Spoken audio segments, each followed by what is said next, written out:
দিলীপ ঘোষ তো বদলাননি, একই রকম আছেন, তাকে আমি একই রকম দেখতে পাচ্ছি এবং একইভাবে কথাও বলছেন, কিন্তু বদল এসছে অনেকের মধ্যে।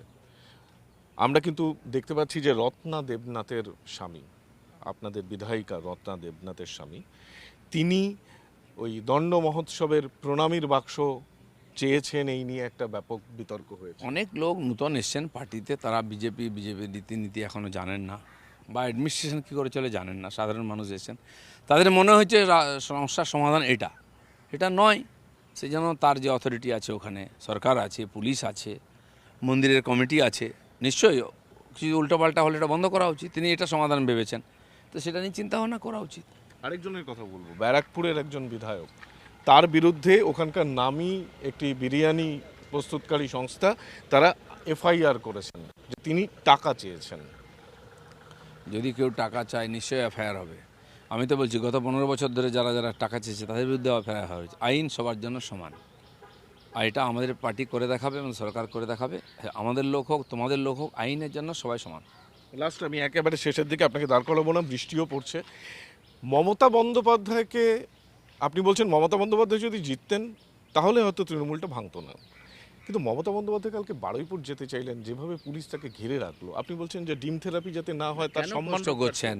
ওনার আমলে ডজন ডজন খুন ধর্ষণ হয়েছে, আমাদের কর্মীদের আটকানো হয়েছে, আমাকে আটকানো হয়েছে। আরে কোভিডের সময় তো আমাকে বাড়ি থেকে বেরোতে হতো না, হাইওয়ের উপরে আমাকে আটকে রাখা হয়েছে, বাইপাসে আটকানো হয়েছে।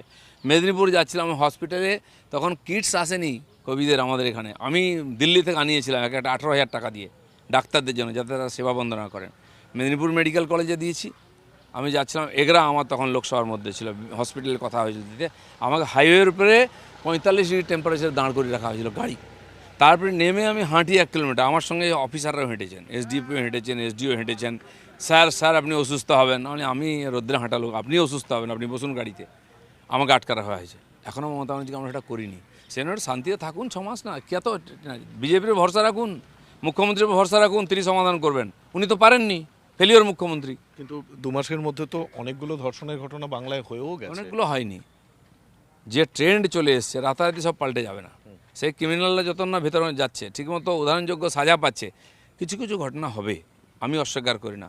কিন্তু সরকারের দায়িত্ব, পুলিশের দায়িত্বটা ঠিক করা, সেটা আমরা করব। কিন্তু এই যে ভঙ্গুর বিরোধী দল, গণতন্ত্র তো বিরোধী শূন্য বলে কিছু হয় না। সঙ্গে সঙ্গে যেমন একটা সময় মুকুল রায় ছোট ছোট অনেক পার্টিকে ভাঙিয়ে তৃণমূলে নিয়ে এসেছিলেন, যে বিরাট ভ্যাকিউম তৈরি হয়েছিল, সেই জায়গা থেকে আমরা বিজেপি সংস্কৃতি শুরু করেছিল, আজকে সেই ভাঙার সংস্কৃতি তাদেরকে গিলে খাচ্ছে না। কিন্তু যে ভ্যাকিউমটা তৈরি হচ্ছে, আমরা যদি চাই সমস্ত পঞ্চায়েত ভেঙে দিতে পারি, সমস্ত মিউনিসিপ্যালিটি ভেঙে দিতে পারি, নির্বাচন করাতে পারি।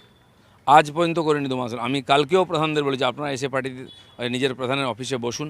মানুষ আপনাকে নির্বাচিত করেছে, মানুষের পরিষেবা পাওয়ার অধিকার আছে।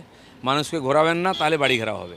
আমি তো আপিল করেছি, আমি এমএলএদের বলেছি কথা বলুন পঞ্চায়েতের সঙ্গে, বিরোধী এমএলএদের বলেছি পঞ্চায়েত প্রধানদের কথা বলুন, মানুষকে পরিষেবা দিতে হবে।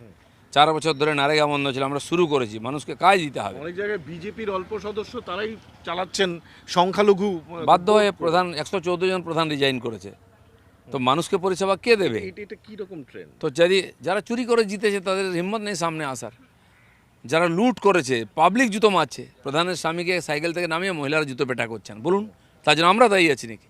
কি অত্যাচার করেনি? টাকা লুট করার পরে মানুষকে অসম্মান করেছে, অত্যাচার করেছে, কি করেনি? আমাদের সঙ্গে কী ব্যবহার করেছে? আমি এমপি হলাম, ডিএম আমার সঙ্গে দেখা করলাম না, ডেট টাইম দিয়ে আমাকে বলছে অন্য সময় আসতে বলুন। একজন সাধারণ মানুষের সঙ্গে লোক এরকম করে, এই কালচার কে নিয়ে এসছে? আমরা তো করিনি এখনও। আমরা বৈঠকে, অ্যাডমিনিস্ট্রেটিভ মিটিংয়ে সমস্ত এমএলএ এমপিদের ডাকছি, আসবেন কি আসবেন না ওনার ব্যাপার। সৌজন্য আমরা দেখিয়েছি, এটাই গণতন্ত্র, শিখো করা আমাদের কাছ থেকে, করেনি বলে আজকে ফল ভোগ করতে হচ্ছে। শেষ প্রশ্ন, বিরোধী স্পেসে যে ভ্যাকিউম তৈরি হচ্ছে, সেই ভ্যাকিউম নিয়ে কি ভাবছেন? থাক বা না থাক আমাদের কিছু যায় আসে না। সরকার আমাদের মানুষ ম্যান্ডেট দিয়েছে, আমরা মানুষের কাজ করব। বিরোধী থাকলে একটা ব্রেক থাকে, আমাদের নিজের ব্রেক খুব ভালো আছে। আর আপনার দলের মধ্যে যদি কারো পরিবর্তন দেখা যায় আচরণে, একটা কোনো বার্তা? শুনুন, আমাদের গ্রামের কথা আছে একটা, আগুন খেলে কয়লা হাঁকতে হবে, যে আগুন খাবে তাকে কয়লা হাঁকতে হবে। আপনার দলের লোক যদি, পৃথিবীর জন্য এটা নিয়ম, আমার দল তোমার দল নয়। দিলীপ ঘোষ একই রকম আছেন, মন্ত্রী হয়েছেন, গুরুত্বপূর্ণ মন্ত্রক, কিন্তু সেই দাবাং দিলীপ ইমেজেই বেশ কিছু প্রশ্নের উত্তর দিলেন।